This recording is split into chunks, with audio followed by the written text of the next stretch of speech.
নমস্কার বন্ধুরা, আমাদের স্বাগতম ডিএনএ একটি গুরুত্বপূর্ণ আপডেট। তো বন্ধুরা, ডিএনএ এই মুহূর্তে গুরুত্বপূর্ণ আপডেটটি হচ্ছে নবান্নের মালকিনের কিছু হবে না, রাজ্যের আবার সুপ্রিম কোর্টে যাওয়া নিয়ে আর কি বললেন মলয় মুখোপাধ্যায়।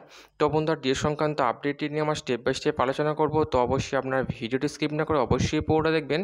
তো তার আগে বলে রাখি, যে সকল বন্ধুরা আমাদের চ্যানেলে নতুন, আমাদের চ্যানেলটি পাশে সাবস্ক্রাইব বাটন, সাবস্ক্রাইব করার পর পাশে যে বেল আইকন সেটিও প্রেস করবেন, লেটেস্ট ভিডিও আপডেটগুলি সবার আগে পেয়ে যাবেন। দেখে নেব আজকে ডিএ সংক্রান্ত গুরুত্বপূর্ণ আপডেটটি।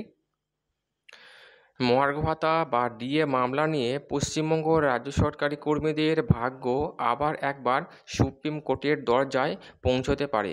গত 16ই মে 2025 দেশের সর্বোচ্চ আদালত রাজ্য সরকারকে একটি অন্তর্বর্তীকালীন নির্দেশে বকেয়া ডিএর 25% 6 সপ্তাহের মধ্যে মিটিয়ে দেওয়ার কথা বললেও রাজ্য সরকার সেই রায় নিয়ে স্পষ্টীকরণের জন্য আবার সুপ্রিম কোর্টে যাওয়ার কথা ভাবছে বলে জানা গিয়েছে।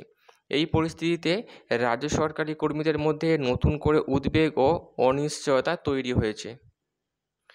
কনফেডারেশন অফ স্টেট গভর্নমেন্ট এমপ্লয়িজের সাধারণ সম্পাদক মলয় মুখোপাধ্যায় এই বিষয়ে তার তীব্র মতামত জানিয়েছেন।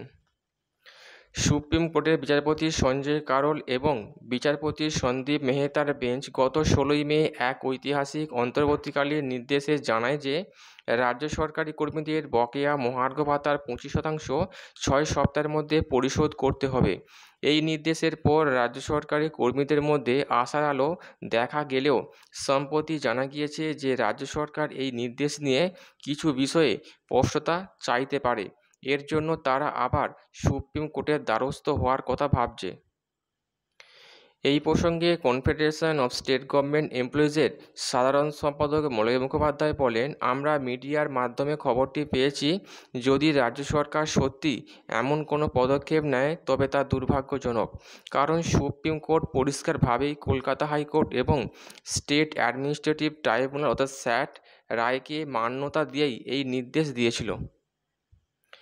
রাজ্য সরকারি কর্মীদের ডিএ মামলা দীর্ঘদিনের। কেন্দ্রীয় সরকারি কর্মীদের সমহারে ডিএ পাওয়ার দাবিতে তারা প্রথমে স্টেট অ্যাডমিনিস্ট্রেটিভ ট্রাইব্যুনাল স্যাট এবং পরে কলকাতা হাইকোর্টের দ্বারস্থ হন। উভয় আদালতেই রায় কর্মীদের পক্ষে যায়। কলকাতা হাইকোর্ট স্পষ্ট জানিয়েছিল যে ডিএ কর্মীদের আইনি অধিকার এবং তা রাজ্য সরকারকে বাজারের মুদ্রাস্ফীতির নিরিখে all India consumer price index অর্থাৎ AICPI অনুযায়ী বছরে 2বার করে দিতে হবে। স্যাটের রায় 2019 সালের 26শে জুলাই স্যাট রায় দেয় যে রোপার নিয়ম অনুযায়ী রাজ্যকে কর্মীদের বকেয়া ডিএ মিটিয়ে দিতে হবে। হাইকোর্টের রায় পরবর্তীকালে কলকাতা হাইকোর্টও স্যাটের রায়কে বহাল রাখে এবং ডিএ কর্মীদের মৌলিক অধিকারের সমতুল্য বলে মন্তব্য করে। সুপ্রিম কোর্টের হস্তক্ষেপ। রাজ্য সরকার হাইকোর্টের রায়কে চ্যালেঞ্জ করে সুপ্রিম কোর্টে যায়। প্রায় 17 থেকে 18টি শুনানির পর অবশেষে সুপ্রিম কোর্ট এই অন্তর্বর্তীকালীন নির্দেশ দেয়। কর্মীদের প্রতিক্রিয়া এবং ভবিষ্যৎ পদক্ষেপ। রাজ্য সরকারের এই নতুন পদক্ষেপে কর্মীরা হতাশ। মলয় মুখোপাধ্যায় এই পদক্ষেপের তীব্র সমালোচনা করে বলেন, রাজ্য সরকার যদি রোপা রুল ভালোভাবে পড়তো তাহলে তাদের কোনো স্পষ্টীকরণের প্রয়োজন হতো না। রোপাতে পরিষ্কার বলা আছে কিভাবে ডিএ গণনা করা হবে। এখন আবার সুপ্রিম কোর্টে যাওয়ার অর্থ হলো সময় নষ্ট করা।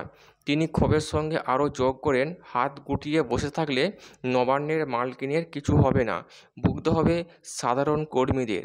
কিন্তু আমরা শেষ দেখে ছাড়ব, আমাদের অর্থ ও শ্রম গেলেও আমরা পিছু হটব না। কর্মীদের সংগঠনগুলির মতে রাজ্য সরকার আসলে ডিএ দেওয়ার বিষয়টি দীর্ঘায়িত করার চেষ্টা করছে। রাজ্য সরকার বারবার তাদের আর্থিক সংকটের কথা তুলে ধরছে। তাদের মতে একসঙ্গে বিপুল পরিমাণ বকেয়া ডিএ মেটানো রাজ্যের পক্ষে কঠিন। যদিও কলকাতা হাইকোর্ট আগেই জানিয়েছিল যে আর্থিক কারণ দেখিয়ে কর্মীদের আইনি অধিকার থেকে বঞ্চিত করা যায় না। কর্মীদের সংগঠনগুলির অভিযোগ, রাজ্য সরকার খেলা মেলার মতো অনুষ্ঠানে কোটি কোটি টাকা খরচ করতে পারলেও কর্মীদের ন্যায্য পাওনা দেওয়ার সময় আর্থিক অনটনের কথা বলে। সব মিলিয়ে ডিএ মামলা এক নতুন মোড়ে এসে দাঁড়িয়েছে। রাজ্য সরকারের পরবর্তী পদক্ষেপের দিকেই এখন তাকিয়ে রয়েছে কয়েক লক্ষ সরকারি কর্মী এবং পেনশনভোগী।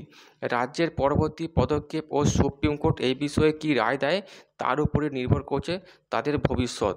তো বন্ধুরা, এই ছিল ডিএ সংক্রান্ত গুরুত্বপূর্ণ আপডেট। কেমন লাগলো কমেন্ট করবেন, লাইক করতে ভুলবেন না। পরবর্তী আপডেট পাওয়ার জন্য আমাদের চ্যানেলটিকে সাবস্ক্রাইব করে রাখবেন। থ্যাংক ইউ বন্ধুরা ভিডিওটি দেখার জন্য।